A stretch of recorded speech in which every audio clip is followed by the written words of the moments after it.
Assalamu alaikum warahmatullah.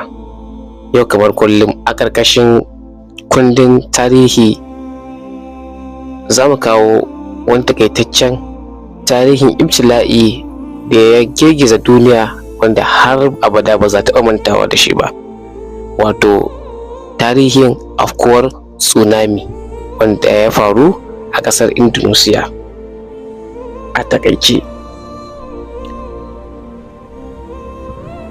tsunamin da ya fi muni a tarihin Indonesia ya faru ne a ranar 26 ga Disamba shekara ta 2004, lokacin da girgizar ƙasa mai ƙarfi ta haifar da guguwa mai ƙarfi da ta hallaka dubban rayuka a yankin Aceh.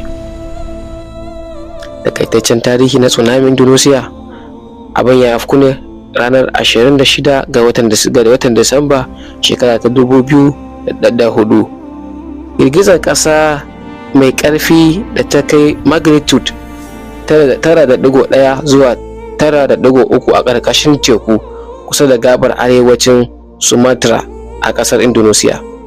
Shin wani tasiri wannan ibtila'i na tsunami ya haifar? Wannan girgizar ƙasa ta haifar da tsunami mai girma inda ruwan teku ya kai tsayin fiye da mita 30 a wasu wurare. Shin wasu yankunan ne abun ya fi shafa? Mafi muni ya faru ne a Aceh, arewacin Indonesia, inda aka rasa kimanin mutane 170,000 zuwa 167,544 a ƙasar kawai. Jimillar asara fa: tsunamin ya shafi ƙasashe 14 zuwa 15 a gabar tekun India, ciki har da India da Sri Lanka da Thailand da Somalia.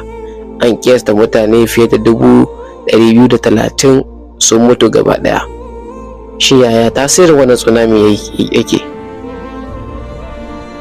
Ya lalata garuruwa da dama, ya bar miliyoyin mutane ba gida, kuma ya janyo matsaloli na lafiya da tattalin arziki. Shin wani tasiri ne ya yi kuma na dindindin? Wannan bala'in ya sa gwamnatin Indonesia ta sake fasalin tsarin tsaron gaggawa da kariya daga bala'o'i, musamman a fannin mitigasi da wayar da kai ga jama'a. Hakika wannan tsunamin ya kasance ɗaya daga cikin mummunan bala'o'in da suka fi kashe mutane a tarihin duniya, kuma har yanzu ana tunawa da shi a matsayin darasi mai tsanani kan muhimmancin shirin kare kai daga bala'o'i. Wannan shine takaitaccen